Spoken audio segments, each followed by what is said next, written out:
Assalamualaikum warahmatullahi wabarakatuh. Dalam kesempatan kali ini, kami dari kelompok 13 akan menjelaskan materi tentang pembelajaran FreePad. Yang sebelumnya, perkenalkan anggota kami yaitu pertama Dita Indah Berlian, NIM 72, yang kedua Freza Ringga Saputra, NIM 76, yang ketiga Mariska, NIM 87.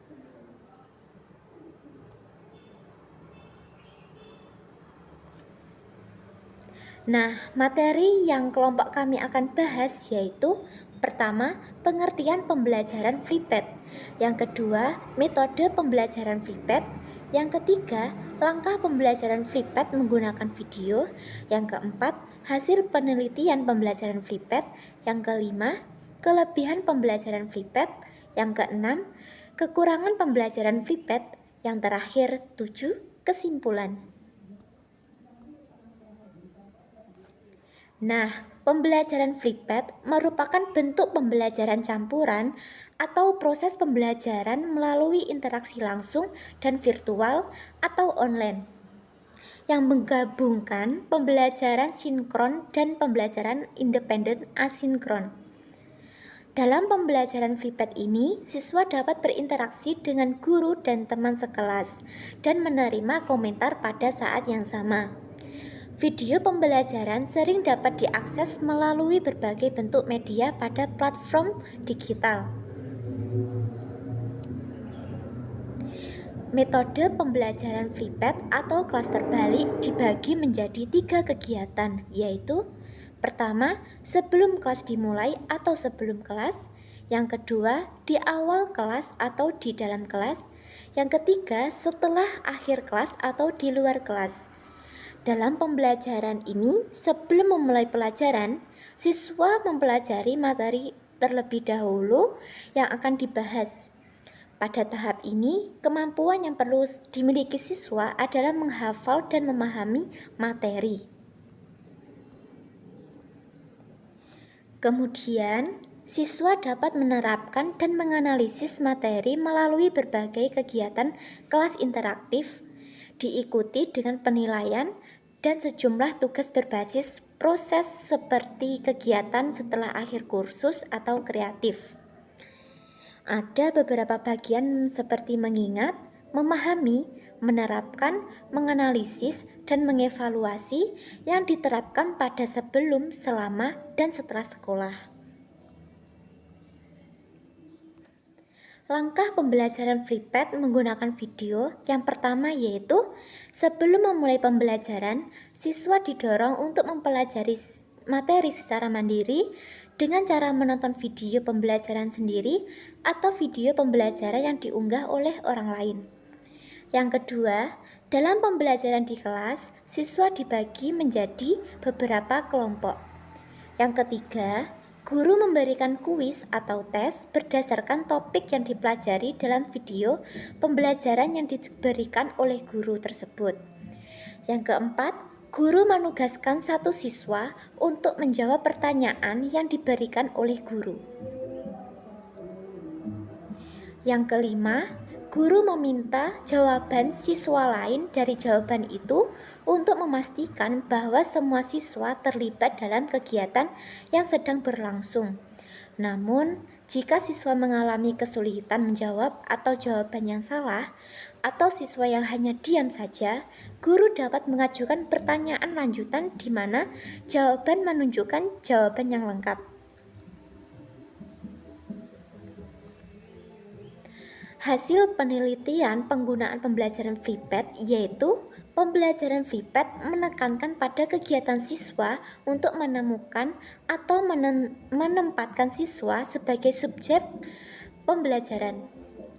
Dalam proses pembelajaran, siswa tidak hanya bertindak sebagai penerima pelajaran melalui penjelasan lisan guru, tetapi mereka juga memainkan peran sebagai penemu inti topik sendiri. Kelebihan model pembelajaran FreePad yang pertama, siswa memiliki waktu untuk mempelajari di rumah. Yang kedua, Siswa mendapat perhatian penuh dari guru ketika mengalami kesulitan memahami tugas atau pekerjaan rumah.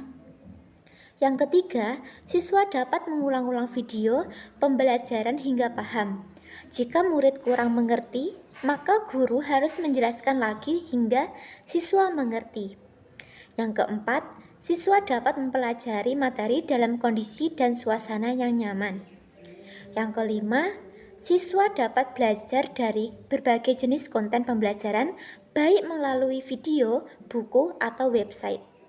Yang keenam, siswa akan lebih aktif, mandiri, dan lebih kreatif, dan lebih kritis terhadap beberapa masalah kasus. Kekurangan model pembelajaran FreePad yaitu: pertama, untuk menonton video pembelajaran minimal diperlukan HP, komputer, atau laptop. Ini akan menyulitkan siswa yang tidak memiliki komputer atau laptop maupun HP sendiri. Yang kedua, siswa mungkin memerlukan banyak dukungan untuk memastikan mereka memahami materi yang ditampilkan dalam video, dan siswa tidak boleh mengajukan pertanyaan kepada pengajar atau rekan hanya menonton video untuk menonton video pembelajaran di rumah. Yang ketiga, selama pelaksanaan di Indonesia, pembelajaran FreePad hanya dapat diterapkan pada sekolah yang siswanya telah memiliki sarana dan prasarana yang memadai, karena strategi ini mengharuskan siswa untuk melihat video pembelajaran di rumah. Kesimpulan dari pembelajaran FreePad ini yaitu: model pembelajaran FreePad atau kelas terbalik dapat digunakan untuk membuat siswa tetap aktif dalam proses pembelajaran dan siswa membangun pengetahuannya sendiri. Pembelajaran FreePad atau kelas terbalik itu sendiri berfokus pada pedagogi dan fase pembelajaran yang berpusat pada peserta didik. Siswa belajar di rumah dengan petunjuk dan pertanyaan. Di kelas siswa berdiskusi, kemudian berbagi, saling berkontribusi, role play, brainstorming ide, berdiskusi dalam kelompok kecil atau besar untuk mengungkapkan idenya melalui proses penciptaan konsep. Nah, itu tadi penjelasan materi pembelajaran FreePad dari kelompok kami.